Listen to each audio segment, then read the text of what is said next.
Selamat pagi Bapak, Ibu. Perkenalkan, saya Perawat Diana. Mungkin ada yang bisa saya bantu? Jadi begini Bu, saya untuk konsultasi, saya sudah beberapa bulan memakai KB suntik dan akhir-akhir ini haid saya tidak teratur, jadi saya berpikir untuk berhenti saja. Saya juga khawatir Bu, karena kalau efek sampingnya itu berbahaya. Baik, terima kasih sudah berkonsultasi terlebih dahulu. Jangan langsung menghentikan KB tanpa berkonsultasi, karena setiap metode memiliki efek samping yang berbeda dan biasanya dapat diatasi. Mungkin saya ada beberapa brosur tentang pilihan jenis KB, semua tentang KB di sini.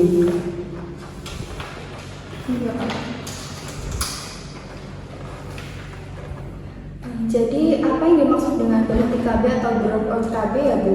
Nah, drop out KB itu keadaan ketika seseorang berhenti menggunakan alat kontrasepsi sebelum waktunya tanpa perencanaan yang tepat.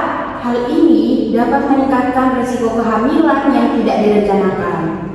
Berarti kalau berhenti sendiri itu bisa berdampak ya Bu? Betul Bapak, selain kehamilan yang tidak direncanakan, jarak kehamilan bisa menjadi terlalu dekat dan dapat meningkatkan risiko bagi kesehatan ibu maupun bayi. Jadi haid yang tidak teratur ini masih termasuk efek samping yang normal ya Bu? Pada beberapa jenis KB, HI yang tidak teratur memang bisa terjadi, terutama di awal pemakaian. Yang penting jangan langsung berhenti.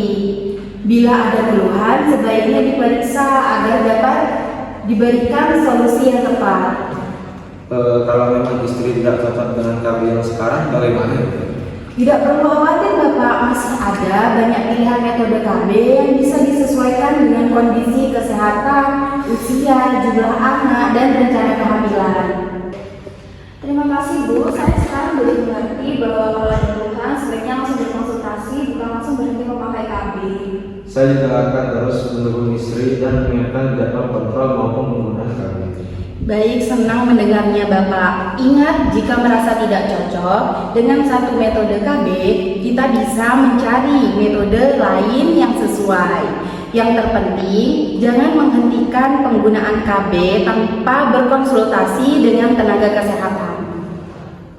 Nah, pesan saya, jangan takut dengan efek samping KB. Konsultasikan setiap keluhan kepada tenaga kesehatan. Jangan putus pakai KB tanpa rencana, karena keluarga sehat dimulai dari perencanaan yang tepat. Baik Bu, terima kasih atas penjelasannya. Baik, terima kasih. Bapak, Ibu sudah jelas? Sudah jelas. Ada yang mau ditanyakan lagi? Tidak ada. Baik, terima kasih Ibu, Bapak. Perencanaan keluarga melalui KB pasca persalinan. Wah, aku hamil. Ayah dan ibu, perencanaan keluarga dapat digunakan sebagai salah satu cara untuk meningkatkan keselamatan dan kesehatan ibu dan bayi dengan cara mengatur jarak yang sehat antara satu persalinan dengan kehamilan berikutnya. Salah satunya dengan cara merencanakan KB pasca persalinan. KB pasca persalinan merupakan upaya pencegahan kehamilan dengan menggunakan alat dan obat kontrasepsi. Pemasangan dapat dilakukan segera setelah persalinan dilakukan atau hingga 6 minggu setelah persalinan dilakukan. Namun, semakin cepat pemasangan dilakukan akan lebih baik untuk memulihkan kondisi badan sang ibu agar dapat fokus merawat bayi. Mengapa KB pasca persalinan itu penting? Menjarakkan kehamilan selama 2 tahun dari persalinan sebelumnya penting untuk keselamatan dan kesehatan ibu dan bayi. Kondisi ibu perlu sehat dahulu sebelum kehamilan berikutnya. Selain itu, bayi juga perlu nutrisi, stimulasi, dan pemantauan perkembangan yang cukup. Masa subur seorang ibu sudah terjadi sebelum mendapatkan haid kembali setelah melahirkan. KB pasca persalinan mencegah terjadinya kesundulan. Idealnya, seorang ibu dapat hamil kembali setelah 2 hingga kurang dari 5 tahun. Kehamilan dan kelahiran yang terbaik adalah pada usia 21 hingga 35 tahun. Artinya, risiko yang terjadi paling rendah, baik terhadap ibu maupun anak. Terlalu tua yaitu hamil di usia lebih dari 35 tahun. Terlalu muda yaitu hamil di usia kurang dari 21 tahun.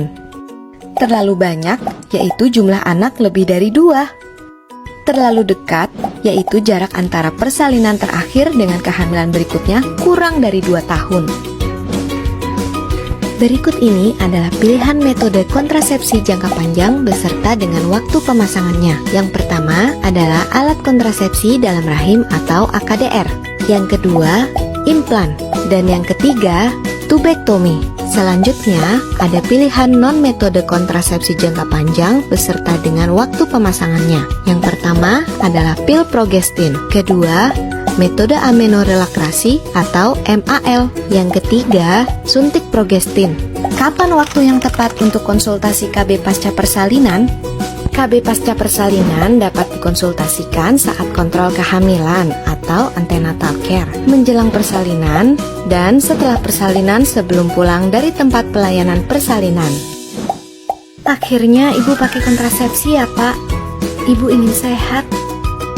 Untuk informasi lebih lanjut mengenai KB pasca persalinan, ibu dapat menghubungi fasilitas kesehatan terdekat. Berencana itu keren!